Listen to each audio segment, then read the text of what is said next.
রাঙা আহিরিকে ফোন করে বলে, আহিরি দিদি, আমি ভাবছিলাম তোদের বিয়েতে নাচ গান এগুলো হবে, আমাদের জঙ্গলে তো বিয়ে হলে এমনই হয়। আহিরি বলে, ও আচ্ছা, তুমি সঙ্গীতের কথা বলছো, কিন্তু এত তাড়াতাড়ি সব কিছু অ্যারেঞ্জমেন্ট করতে পারবে তুমি? রাঙা তখন বলে, আরে ঘরোয়াভাবে সমস্তটা হবে, কিন্তু তুই একবার চলে আসিস প্লিজ। তোদের বিয়ের পরেই তো আমি এখান থেকে চলে যাব, তোদের সাথে তো আর দেখা হবে না, তাই ভাবলাম একটু আনন্দ করেই যাই। আহিরি তখন বলে, হ্যাঁ রাঙা, আমি যাবো। আচ্ছা রাঙা, তুমি আমাকে একটা সত্যি করে কথা বলো তো, আচ্ছা তোমাকে আমি এই একলব্য আমার ছবি দেখে ব্ল্যাকমেল করেছি বলে কি তুমি রাজি হয়েছো?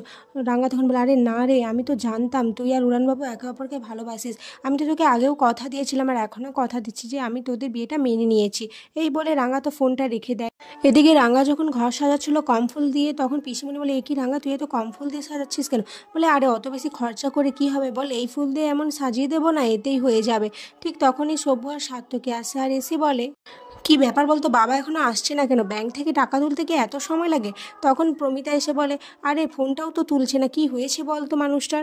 তখনই নবারুণ অসুস্থতার ভান করে ঘরে চলে আসে আর তাকে দেখে সবাই তো ব্যস্ত হয়ে যায়। সাত্তকী বলে, বাবা তোমার এর অবস্থা হলো কেন, আর তুমি টাকাটা তুলতে পেরেছো তো? নবারুণ তখন বলে, আরে ওই তো টাকা তুলতেই যাচ্ছিলাম, কিন্তু তখনই মাথা ঘুরে পড়ে গেলাম আর তারপর আর টাকা তোলা হলো না। এদিকে একলব্যও তখন চলে আসে আর এসব শুনে নিজেই পয়সা দিতে থাকে।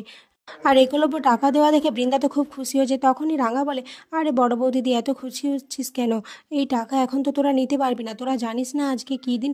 শনিবার। আর এই দিনে টাকাগুলো নিতে নেই, শুধুমাত্র স্বামী স্ত্রীর মধ্যেই টাকা লেনদেন হওয়া উচিত এই দিনে। সাত্তকী তখন বলে, আমি এইসব কথা কিছু মানি না। রাঙা তখন বলে, আরে দেখ, তোরা কি চাস উড়ানবাবু আর আহিরি দিদির জীবনটা খারাপ হয়ে যাক? চাস না তো, তাই আমি বলছি, দেখ এরকম করিস না, তোরা তো পরে নিয়ে নিতে পারবি। এদিকে প্রমিতা এসব দেখে রাঙাকে সাবাস করছে আর বৃন্দা মনে মনে বলছে, না রাঙা কিছু খরচ করতে দিচ্ছে না, কিছু তো একটা গোলমাল আছে। এদিকে আহিরি তো চলে আসে আর এসে বলে, আন্টি একলব্য কোথায়? তখন একলব্য নিচে আসে আর এসে বলে, বা আহিরি, তোমাকে তো খুব সুন্দর লাগছে। আসলে একলব্য রাঙাকে দেখিয়ে দেখিয়ে সমস্ত কিছু করছে।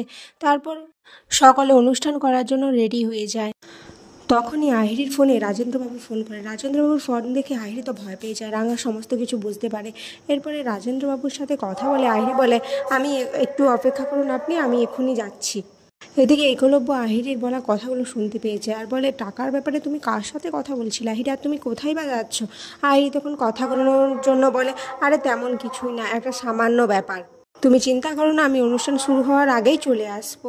এদিকে রাঙা তো বুঝতে পারে যে ও কোথায় যাচ্ছে, প্রমিতাও বুঝতে পারে যে রাঙা নিশ্চয়ই কিছু একটা করেছে। একলব্য বলেন, আমার মন বলছে আহিরি আর রাঙা কিছু একটা করছে দুজনে, কিন্তু কি করছে আমি জানি না। আর এখানেই আজকের পর্ব শেষ হয়ে যায়।